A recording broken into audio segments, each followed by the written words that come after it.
Pillow Book Back to Chaos in a Dream. Also known as Pillow Book Extra. By Tangqi Gongzi. English translated by Unlucky White Cat. Chapter 9. Fengju woke, but discovered that she wasn't sleeping in the holy Blue Sea's Suhan Hall, instead lying in Taichan Palace's Bay Hall. She slowly sat up in bed, her gaze passing over a set of little ceramic foxes on the nearby zither table. That set of little foxes was from when she woke up after the battle with Miao Luo, that Di Jun made to delight her. Fengju was stunned for a moment. She immediately understood, this was the Taichan Palace from 260,000 years later. She had returned. Goddess Xiuti said that when the fated opportunity arrived, she and Gun Gun would be automatically returned to the current world from antiquity. She rubbed her forehead and worked hard to remember for a while. She recalled that a moment ago, she had been with Di Jun in the Water Marsh Academy in the Shaohua Wilderness. Could it be? The fingers rubbing her forehead paused. Could it be that that box made of Fulai Jade-1 in the Water Marsh Academy was the fated opportunity that Goddess Xiuti spoke of? She sat cross-legged on the edge of the bed and thought carefully for a while, thinking that this should be how it was. Di Jun planned to go to the Water Marsh Academy. It was the month after the establishment of High God Hozhen as the third God King of Zhukongtian. He said he was taking advantage of Hozhen not having the mental capacity to take the academy as private property and going there to retrieve something first. Di Jun usually didn't really bring up official matters, but if Fengju asked, Di Jun never kept anything from her either. If she could not understand, Di Jun would even patiently explain to her. Fei Wei said that Di Jun was actually that type who would be too lazy to speak to a person if he felt that they were not intelligent enough. He had served Di Jun for more than 100,000 years, and this was the first time he had seen Di Jun being this patient with someone. The honest Fei Wei originally said these words to make Dihao happy, but he obviously did not realize that he had classified Dihao under this category of unintelligent. Dihao might indeed have been a little dull, and did not understand it, so she also did not think anything of it. But the terrible thing was that these words were heard by Di Jun as he passed by. Di Jun took out a copy of Learning the Art of Conversing with High God Jian and punished Fei Wei to copy it 30 times. Learning the Art of Conversing with High God Jian was a book High God Jian had gifted to Di Jun after his first time coming to call upon the Holy Blue Sea and being stifled so badly by Di Jun that he doubted his life. Perhaps High God Jian himself had never thought that this book would end up being used in this way either. Because Di Jun never kept anything from her, Fengju learned that the thing Di Jun wanted to get was a formation diagram passed down by Shaowen. According to what Di Jun said, the only formation in the 8 realms that could restrain his Qianyuan formation at the present time was the Jizi Xumi2 formation that Shaowen had privately designed. Regarding the existence of this formation, only 3 people in the world knew of it. One was him, one was Shaowen herself, and the last was High God Mu Yuan, who had kept and preserved this formation diagram. Actually, that formation diagram that he had previously leaked to Fu Ying was really not completely useless either. So long as the 36 hidden gaps within it were corrected one by one, the Qianyuan formation could truly be completely restrained. But compared to Shaowen's Jizisumi formation, there was an inferior portion of that diagram. The Jizisumi formation, a mustard seed can contain Sumuru Mountain, Sumuru Mountain can contain a mustard seed 3. In the large is small, in the small as large. It was a formation that could defeat the many with the few, overcome hardness with softness. To restrain the great Jianyuan formation secured by absolute military strength with small military strength, in the world, there was only the Jizisumi formation that could do it. Although Fengju was young, she was the queen of King Kaiyu after all. She was not so dull all the time. After thinking for a moment, she understood. Since the Jizisumi formation had this function, and Dijun planned to obtain it, this proved that Dijun already had the intention to return to the nine heavens at this time. And it was not as narrated in the history books, that it was not only 3,000 years later when heaven and earth were in chaos again that Dijun could not take the wars beginning again, and only because of this, made the decision to come out of retirement once more, unify the 5 clans, and take power once again. What else did the history books say? Oh, right. It was recorded in the history books that after High God Hozhen wielded this Huda tree scepter and became the 3rd God King, the Demon Clan, Ghost Clan, and Monster Clan were in fear of the great Jianyuan formation and all submitted. In the 4 seas, within the 8 realms, this ushered in the longest period of peace in the chaotic wars between the 5 clans. For 3,000 years, the creatures of the 4 clans were able to recuperate and multiply. But 3,000 years later, one of the 7 demon lords, the Purple Demon Lord, eventually successfully found a way to break the Qianyuan formation. With the Qianyuan formation broken, the God Clan's army was no longer invincible. The Purple Demon Lord tore up the Zhengui Accord, and the alliance of the 7 lords of the Demon Clan jointly declared war on the God Clan. The curtain on the war between gods and demons thus rose, the 8 realms falling into chaos once again. Fengju shared this stretch of history with Fei Wei. The history books say that Dijun had never intended to, but the Demon Clan tore up the treaty and began a war that caused misery to the creatures of the 8 realms. High God Hozhen was incompetent and incapable of cleaning up the situation, and Dijun was benevolent, so he could not sit by and watch the 8 realms fall into chaos once again. Thus, he opened up the Holy Blue Sea once again, led the 72 generals under his command, and an army of 1,000,000, and took care of both clans, one by one. At the same time, she raised a doubt of her own, but I think that Dijun seemed to already anticipate that the world would definitely fall into chaos again, and had already made up his mind to involve himself in this war. Moreover, he's already begun to prepare for this war, right? Fei Wei deserved to be Dijun's most trusted caretaker. He had a grip on everything inside and outside of the Holy Blue Sea. He knew everything. Fengju could see Dijun's plans undoubtedly, because Dijun did not hide anything from her, but that she could be so devoted, so considerate, made Fei Wei feel very satisfied. He immediately replied with everything he knew without holding anything back. The Demon Clan is the best in formations. Having seen the prototype formation breaking diagram Dijun leaked to Fu Ying, no matter how stupid they should be able to find a good way to break the formation after studying it for 3,000 years. But then again, he paused, correcting himself. Actually, even if they didn't have Dijun's prototype diagram, the Demon Clan should still be able to break the formation in the end. It's just a question of how many years they would need to break it. That would be hard to say. Having made his correction, he continued, the God Clan's biggest enemy has actually always been the Demon Clan. Once the Demon Clan breaks the Qianyuan formation, they will naturally start a war again.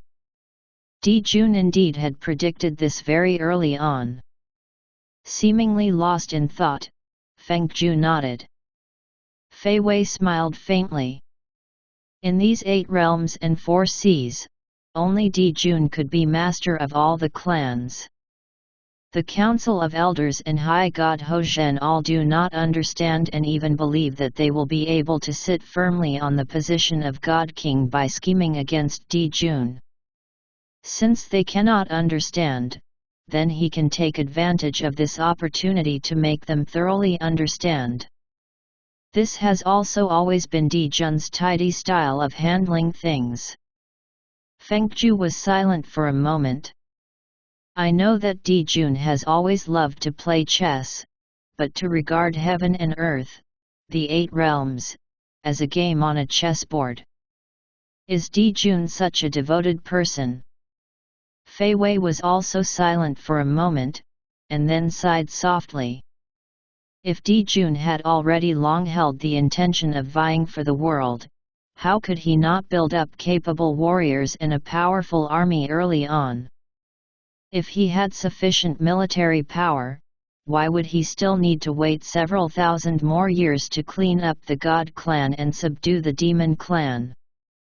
When High God Mu Yuan was here, Di Jun was indeed too lazy to bother with these things and also admitted that High God Mu Yuan was the best candidate for God King. He came from Fuxian, a direct descendant of heaven and earth, who would dare to not obey. But High God Mu Yuan has left, and after all, the new age of the gods was due to the painstaking efforts of High God Mu Yuan and Goddess Shaowen. They've already achieved this much, letting mediocre people ruin this would be such a pity. Fengju was dazed for a long time. When I know Di Jun, it's already more than 260,000 years in the future. Di Jun was already secluded from the world in Taichan Palace. The only thing he left for the later generations was a figure in history books that won every battle and every fight he ever fought.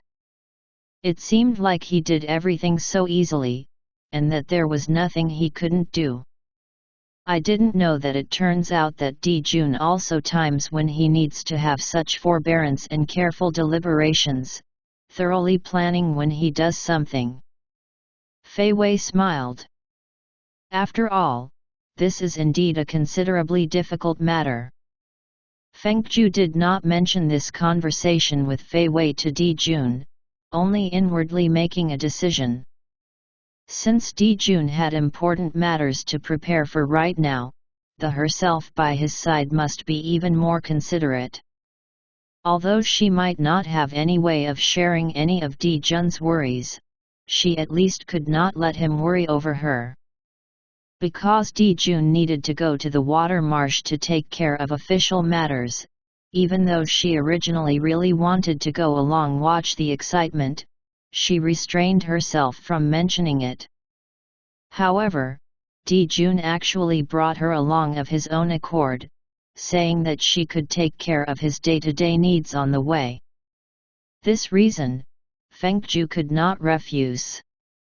Besides, she really wanted to go see that mysterious academy that had already sunk to the bottom of the Eastern Sea long before her birth. In the end, at the water marsh, they unexpectedly encountered the High God Mu Yuan in the rumors who had already been missing for a long time.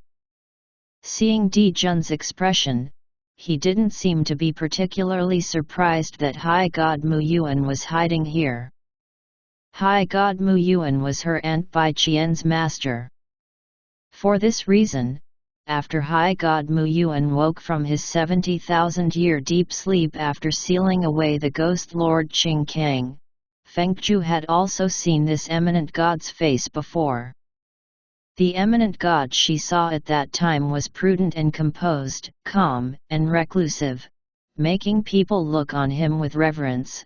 But although there were no differences in this high god's appearance in the water marsh from 260,000 years later, his disposition was very different. If one were to say that the high god Mu Yuan in 260,000 years was a piece of serene ancient jade, this eminent god at this time seemed like a blood-stained blade.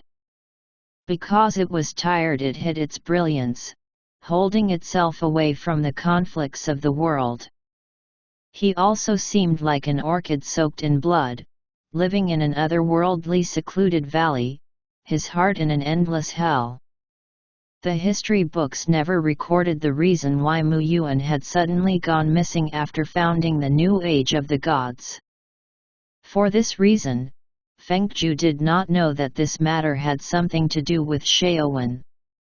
Seeing this appearance of this eminent god right now, although she was inwardly curious, she also knew that this was not the right time to ask Dijun. The good thing was that although High God Mu Yuan had already been disheartened over the affairs of the world, when he heard that Dijun was looking for the Jizasumi formation, he also did not make things difficult. After looking around in the library for a bit, he very quickly found an exquisite box made of Fulai jade, saying that the formation diagram was kept within the box. The jade box was not made by Shaowen. It was a gift from Zut, because Zut's name was inscribed in the lid's lower right corner. Tangqi saw the exquisiteness of the jade box. After Dijun opened the box and brought out the formation diagram, she intended to appraise it. As a result, just as her hand touched it, a dazzling silver light suddenly erupted from the jade box, and as suddenly as a flash of lightning, she had already been whirled into it. And in the moment she was spun into the silver light, she fell unconscious. After she woke up again, she had already returned to the present. In Bay Hall, Tangqi sat cross-legged on the edge of the bed, propping her chin in her hand, returning from her recollections. Having just recovered, she heard the sound of hurried footsteps drifting over. Raising her head, she unexpectedly saw that the person approaching was the Dijun who was originally supposed to be in seclusion inside Yangshu Tower. Tangqi was a bit dazed. Dijun stared intently at her. Seeing her sitting up properly at the side of the bed, as if he had just let out a breath, he walked over and reached out to touch her forehead. "Do you feel any discomfort anywhere?" Tangqi was dazed for a while, then suddenly laughed, holding Dijun's hand with both of hers. Lightly shaking it, she raised her head to look at Dijun. "You might not believe me when I say it, Dijun, I seem to have traveled back to 260,000 years ago and saw the you at 140,000 years old." Unexpectedly, Dijun was not at all surprised. "How was I then?" She played with his fingers. "You were very good then too. Why aren't you surprised?" He smoothed out her hair that had become messy as she slept. "I took you to Zhangwei Mountain to play and to the water marsh to gain knowledge. Of course I was very good." Tangqi's eyes widened. How do you know?" That day, Goddess Zut's ability emboldened her. After Gun accidentally traveled through time, she also sent Tangqi back to 260,000 years ago. Moreover, she did not seem to feel that there was any real need to notify Dijun.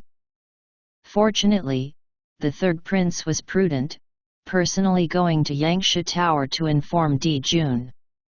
When he found out about this matter, Dijun naturally wanted to chase after them, but even he did not have the ability to travel through time and return to the past.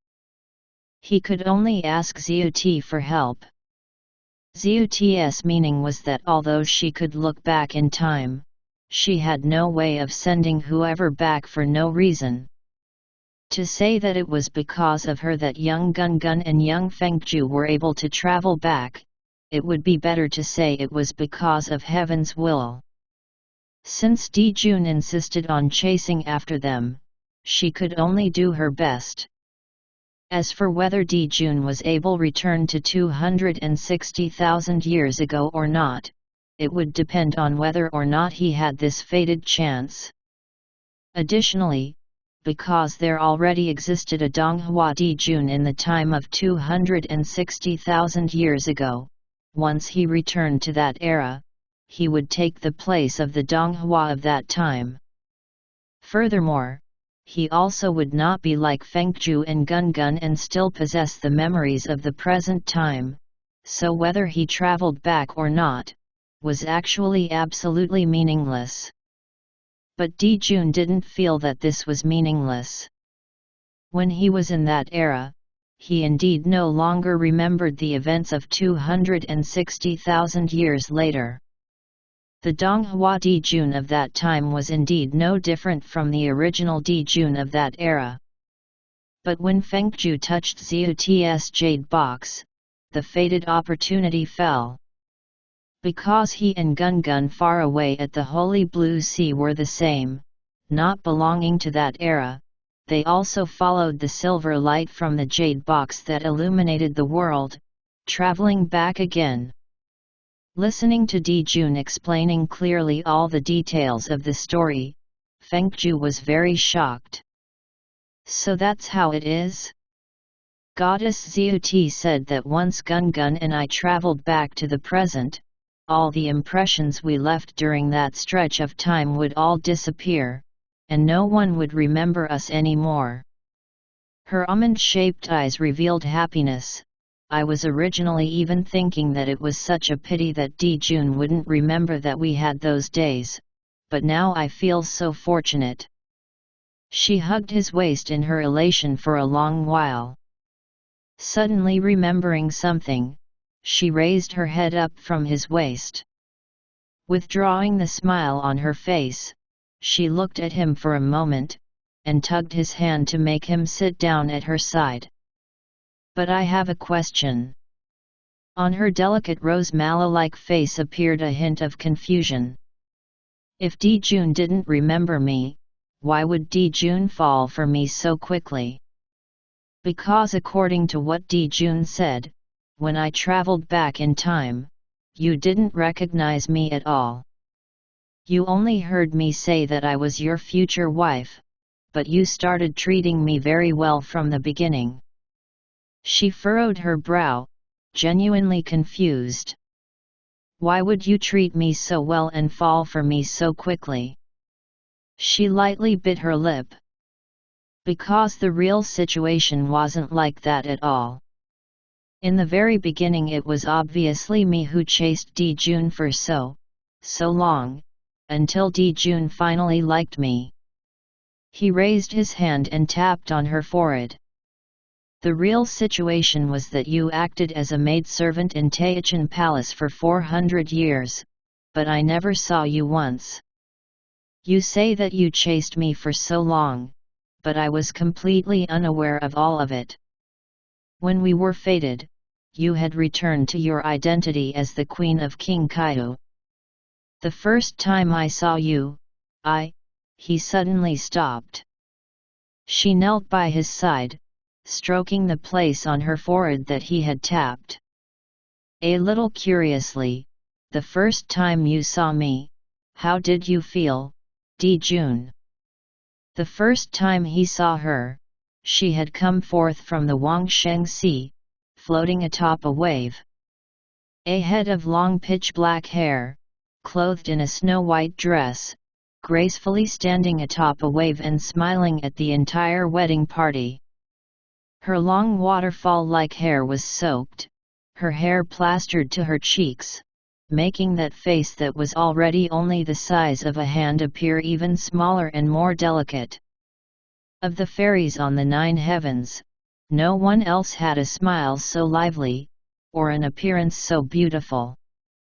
He had always thought that the first time he saw her by the Wangsheng seashore, he actually had not had much of an impression of her, but when he recalled that day's scene right now, he could actually see it clearly in front of his eyes. He was stunned for a long time. Only when she pulled on his sleeve and again pressed him for an answer on how he felt the first time he saw her, did he come back to his senses. He too was unaware of the warmth in his expression. The first time I saw you, wasn't I already attracted to you? Her hand rubbing her forehead stopped. Her eyes widened.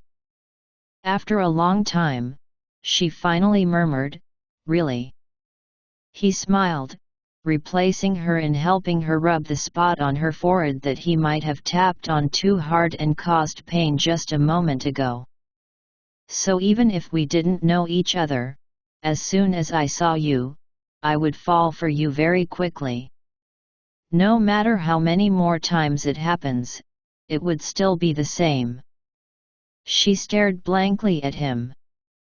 After a long time, her eyes suddenly reddened, then she threw herself onto him, tightly wrapping her arms around his neck and burying her cheek in his shoulder at the same time.